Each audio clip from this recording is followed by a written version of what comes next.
इस वीडियो में मैं आपको एक ऐसी चेस्ट ट्रिक बताऊंगा जो आपके अपोनेंट के पसीने छुड़ा देगी। लेकिन आप इस चेस्ट ट्रिक को तभी खेल पाओगे जब आपको इसके तीनों वेरिएशंस पता होंगे।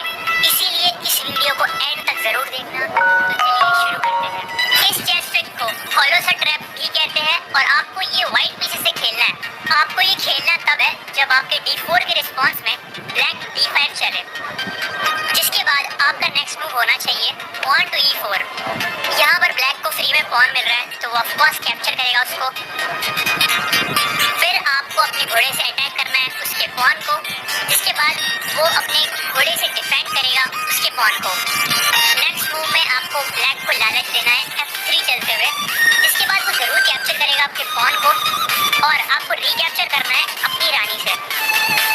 यहाँ पर आप एक चीज नोटिस करोगे, जो हमारा पॉन है D4 पे उस पर अटैक हो रहा है। तो आप सोच रहे होगे कि हम फ्री में पॉन क्यों दिए जा रहे हैं यहाँ पे एक के बाद एक। तो यार इसका सिंपल रीजन ये है कि ये हमारी चेस्ट ट्रिक का पार्ट है। हम चाहते हैं कि ब्लैक कैप्चर करे हमारे पॉन को और वो जैसे ही कैप्चर करेगा हमारा पॉन अपनी रानी से, आपको अटैक करना है उसकी रानी को अपनी ऊँट से।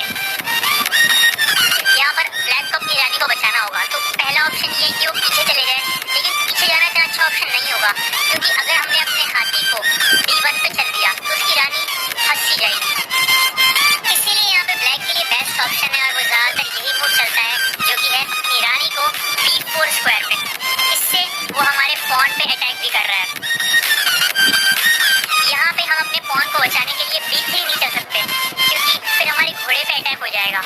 इसीलिए बहुत इंपॉर्टेंट है कि हम इस पोजीशन के अंदर लॉन्ग कैसल करें। अगर आपका ओपोनेंट समझदार है तो अगले ही मूव में वो अपने ऊँट को चल देगा G4 स्क्वायर पे। इससे क्या हो रहा है, डबल अटैक आ रहा है। हमारी रानी पे तो अटैक हो ही रहा है, लेकिन अगर हमने अपनी रानी को मूव करा तो हमारा हाथी मर जाएगा। लेकिन अगले ही मूव में हम अपने अपोनेंट को बहुत बड़ा शॉक देंगे। हम अपनी रानी को बचाएंगे ही नहीं, उसकी जगह हम अपने घोड़े को चलेंगे B5 स्क्वायर पे। और यहाँ पर 90% ऑफ अपोनेंट क्या करते हैं, वो देखते हैं यार रानी मर रही है, वो लालची हो जाते हैं और रानी को कैप्चर कर लेते हैं। लेकिन इसी के साथ ब्लैक का गेम खत्म हो चुका है, क्योंकि अगले ही मूव में हम उसका पॉन कैप्चर कर लेंगे हमारे घोड़े से और ब्लैक के राजा के पास कोई स्क्वायर ही नहीं बचे हैं बचने के लिए, क्योंकि हमारा हाथी पूरी की पूरी D5 पे अटैक कर रहा है। और इसी के साथ ब्लैक का चेकमेट हो चुका है। लेट्स सपोज आपका अपोनेंट समझदार है और उसको दिख गया है कि नेक्स्ट मूव में चेकमेट हो रहा है, तो वो अपने राजा के लिए थोड़ी स्पेस क्रिएट करने की कोशिश करेगा और अपने प्यादे को E5 पे चलेगा। जिसके बाद आप अपने घोड़े से उसका पॉन कैप्चर करोगे और उसके राजा के पास एक ही स्क्वायर है जाने के लिए, जो कि है E7। जिसके बाद आपको अपनी रानी से उसके B7 वाले प्यादे को कैप्चर करना है, क्योंकि आप उसके हाथी पे अटैक कर रहे हो। ब्लैक के पास यहाँ पे कुछ ऑप्शन ही नहीं बचा है, उसको अपनी रानी से आपकी रानी कैप्चर करनी ही पड़ेगी।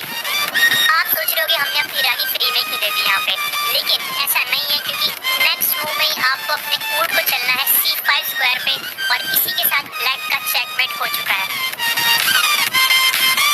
लेट्स सपोज आपका अपोनेंट और भी समझदार है और ना तो आपकी रानी को कैप्चर करता है, ना E5 चलता है, उसकी जगह वो अपने घोड़े को बाहर निकाल कर अपने प्यादे को प्रोटेक्ट करता है। सो इस केस में आपको क्या करना है, आपको अपनी रानी से उसका B7 वाला पॉन कैप्चर करना है, क्योंकि आप ब्लैक के हाथी पे अटैक कर रहे हो। ब्लैक के पास यहाँ पे दो ऑप्शंस है। पहला ऑप्शन ये है कि वो काउंटर अटैक करे और अपने हाथी को चले B8 स्क्वायर पे। अगर वो ऐसा चलता है तो सिंपली आपको उसके हाथी को कैप्चर कर लेना है और जब वो रिकैप्चर करेगा अपने घोड़े से, तब आप उसका सिंपली चेकमेट कर दोगे अपने घोड़े को C7 पे चलते हुए। लेकिन अगर हम थोड़ा पीछे जाए तो आप देखोगे कि ब्लैक के पास दूसरा ऑप्शन ये है कि वो अपने हाथी को C8 पे चलते हुए अपने पॉन को प्रोटेक्ट करे। अगर वो ऐसा करता है तो आपको सिंपली उसके घोड़े को कैप्चर कर लेना है अपनी रानी से। यहाँ पे आप देख सकते हैं कि हमारे हाथी पर भी अटैक हो रहा है, लेकिन वो कैप्चर नहीं कर सकता हमारे हाथी को, क्योंकि अगर उसने हमारे हाथी को कैप्चर कर लिया तो हम सिंपली उसका चेकमेट कर देंगे उसका हाथी कैप्चर करके। तो ये था हॉलो द ट्रैप। अगर आपको चेस्ट ट्रिक पसंद आई तो वीडियो को लाइक करो और चैनल को सब्सक्राइब करो। तो मिलते हैं